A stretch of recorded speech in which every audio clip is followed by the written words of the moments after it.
welcome to Best in Tesla. So Elon has just said in an interview that Rivian has to cut costs all over the board not to go bankrupt. But Rivian are trying to make some money on their cars by raising prices, but this might hurt them more than it helps. And the growth of EVs right now is just off the chart, actually so much so that the UK government stopped all grants for EVs effective immediately. Yep, the collapse of the ICE car and the rise of the EVs is happening so fast that the legacy automakers will not be able to transition quickly enough. But EV startups like Rivian and Lucid cannot ramp up production fast enough, so their survival is still up for debate. Meanwhile, Tesla defies all logic and demand is just through the roof. So let's talk a bit about the price paradox of the EVs that Lucid and Rivian are facing right now, and just how quickly this transition to EVs could be. That will be a big problem for legacy automakers, especially some of the big boys in Japan. They start to look more like Nokia, BlackBerry and Motorola. So let's check it out and let's dive right in.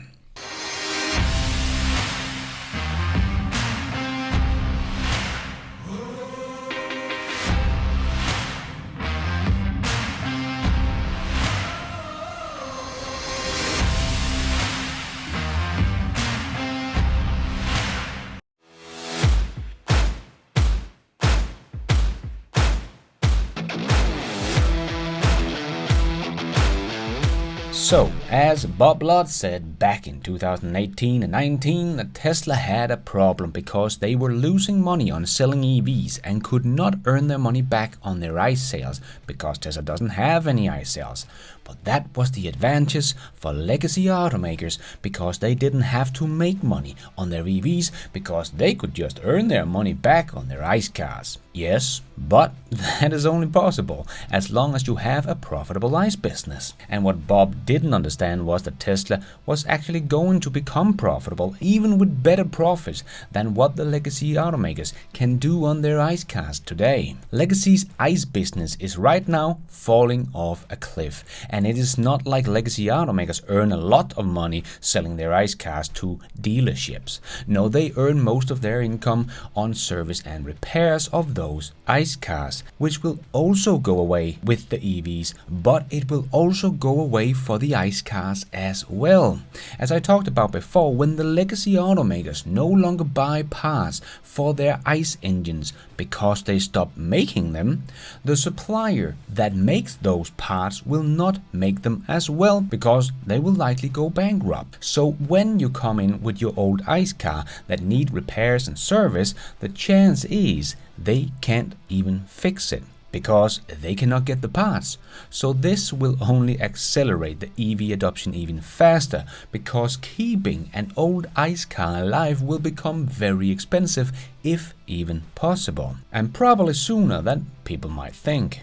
Because the old boys were not in a hurry to lose money on selling EVs and only made them as a compliance vehicle, so very low volume. So they are now in an even worse situation because they still don't earn any real money on selling EVs, while Tesla has industry-leading margins on their cars even compared to similar ICE cars. And now the old guys realize, oh my god, we have to make this switch even faster now than we thought, and our cash cow, the ICE car, is shrinking fast too, and we're still losing money on our EVs. And GM still think they have to 2035 to make this switch. I don't think they have much more than 7 to 8 years before it's all over. That is what the trends are showing us right now. As the UK government stops all grants for EVs effective immediately because they don't have to anymore, because the EVs now sell themselves, and we have the adoption rate and the collapse of the ICE car happening so fast, it will probably be all over in the UK, the second biggest market in Europe, by 2026 or maybe 2027. And the UK is not only the second largest car market in Europe, but an important place for manufacture of several brands and models. It is the home for brands like Aston Martin, Bentley, Rolls-Royce, Jaguar and Land Rover. But it's also where the big car makers like Toyota, Honda, and Nissan run some of their factories, and these three Japanese car companies do not expect to be 100% BEVs for many decades to come. By 2029, so 2 years after we expect the ICE sales to be pretty much irrelevant in the UK, just 14% of Toyota's worldwide production is forecast to be battery electric, while Nissan is 22%, with fellow Japanese automaker Honda somewhere in between at 18% worldwide battery electric vehicle production by 2029. And someone like Toyota has a majority of their manufacture for the EU done in the UK, selling 90% of their production into the EU comes from the UK. So Brexit did not make it easier for Toyota, but if all the ICE demand will pretty much be gone in 4 to 5 short years, they will be in even bigger trouble here in Europe, because Toyota will ride that collapse of the ICE car down. But unfortunately, Toyota will hardly have started the climb off the other side of the S-curve with the EV going up. So the legacy automakers no longer has the time to make the switch before all the other guys from China and Tesla have ramped up and eaten most of their market share. All the Japanese seems to be going bankrupt. I mean, 14% in 2029. What are they thinking? The Japanese automakers are in big trouble, so no wonder they are lobbying against this transition and think it's happening too fast, because they started too late. But this could have huge consequences for Japan as a country. The automotive sector employs over 5.5 million people. It is a major pillar of the country's economy. Automotive manufacturing takes up 89% of the country's manufacturing sector. If they collapse, it is not just their companies that are in jeopardy, so is the country's economy. Yeah, the legacy automakers are in big trouble. And I know many think that Tesla's cars are expensive and therefore the market for Tesla's cars is not that big, so the growth is very limited. But if legacy automakers is not going to bring a lot of EVs in this decade like Toyota, Honda and Nissan, that will just leave an even bigger market to grab for Tesla. But in June just last year, Tesla's average selling price was $50,500 in the US, and in December of last year, the average price of a car in the US reached $47,000. So the average price of a Tesla is only about $3,500 more expensive than the average car sold in the US. So Tesla still has a lot of growing to do with just the cars they have now. But still, Tesla is in the luxury segment, so if we look at the amount of cars sold in the different price points, Tesla is probably not operating in more than 10 or 15% of the car market yet. So when Tesla comes with that $25,000 car, it will open up a market that is probably 3 to 4 times as big as where Tesla is operating today. And demand is still outpacing supply by a lot for Tesla, even operating only in the luxury price segment. So Tesla raised their prices both because of the rise in the material cost they expect over the next 12 to 18 months, but also to lower the volume of potential buyers, so the wait time does not get too long. But Tesla is ramping up production to try to meet that demand, and in only a couple of years they will be ready to take it to the next level and enter the real average market and get an exponentially bigger market to play in. But why is it that when I talk about competition to legacy automakers, I always talk about Tesla and the Chinese? Well, that is because they are showing the most progress and growing the fastest. Tesla is home safe, in my opinion, no longer any fear of bankruptcy. And even though someone like NIO is losing money, even though they sold over 100,000 EVs in 2021, well, they only lost $281 million here in Q1, and now of course also supported by the Chinese government, and they think they will be profitable already in 2024. But what about someone like Rivian? Well, if we compare that to Rivian, they lost $1.5 billion in just Q1 of 2022.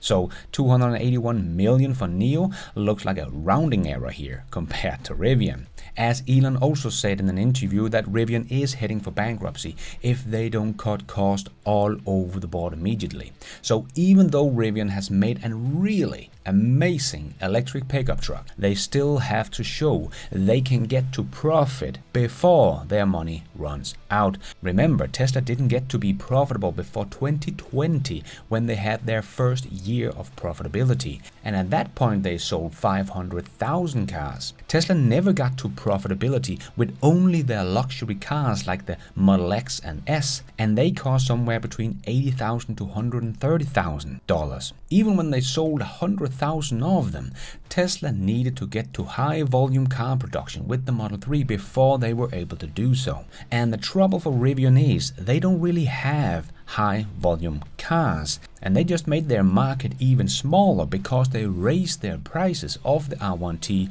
with as much as $15,000 in one go. The percentage of people that can afford a car drops exponentially as you raise the prices, and their R1T now starts at $80,000 today and goes above $100,000.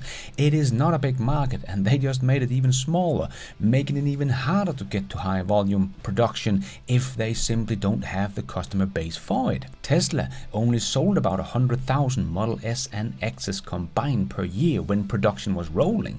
So it's great that Rivian has a plan to get to an annual production capacity of 600,000 at some point. But is there a customer base for 600,000 of these very expensive pickup trucks? And with the rate Rivian is burning through the money right now every quarter, they only have less than 3 years to figure it out before they run out of their $17 billion they have in the bank. So they raised their price because they could see they could not sell the car profitable for the prices they promised. But by raising the prices, they exponentially lowered the percentage of the possible customer base. So not an easy position to be in for Rivian. Also, as Elon has said, it is hard for us, Tesla, to make a big electric pickup truck profitable. With all the advantages and scale that Tesla has over the competition, it is damn near impossible for everyone else. And Lucid, which has also made a very cool electric car, has an even smaller customer base. Their cheapest cars start at just under $90,000 and goes all the way up to $180,000 after they also raised their prices by about 10% here in June. And they are also losing money and only have $5.4 billion in cash. But they should only have lost about 81 million here in Q1, so that's good. But they did also only produce about 360 cars. So they are still not on track to hit their lowered estimate of 12,000 units in 2022. Or something really dramatic has to happen in their production over the last 3 quarters, even though they did not change their target after Q1 results. So it will be very interesting to follow and see if these companies that has made all the groundwork for their EVs and built some factories and have made some great EVs with great performance and features, but they still need to do the hardest part, production. So to even compare them to Tesla would almost be an insult to Tesla's great achievements in production. Rivian and Lucid combined in all of Q1 sold as many cars as Tesla does in a day before lunch. It also puts it a little in perspective how far Tesla has come and how far the new kids has to go. So don't get me wrong, I think these two cars, the Lucid and the Rivian R1T, are some great electric cars, and I'm rooting for them to stay alive, and I would love to try them out one day. But I'm afraid I will never get the chance, as they might go bankrupt before we see them here in Europe. Maybe I will get the chance to ride a Cybertruck instead though, because one thing we see with Tesla is that their demand is just beyond normal behavior, because the Cybertruck is also a pretty expensive car. Not as high as the Rivian though, but still not the biggest market to play in. but it seems like Tesla's customers just don't care. You can take all the pre-orders of Rivian, GM Silverado and Ford Lightning and combine them, and it will not even be half of Tesla's almost 1.5 million pre-orders. Yeah, Tesla will no doubt have the volume for this pickup truck, unlike anything we have ever seen before. But we need all the EVs we can get, and the more choices we have, the better. So I'm crossing my fingers that both Rivian and Lucid and all the other EV startups can get through the production hell and get to profitability. And the same goes for the old boys. I'm just afraid the downhill S-curve of the ICE car is too fast for them to be able to compensate with the ramp of the EVs. But as always, time will tell. And thank you for watching. And until next time, take care out there and be nice.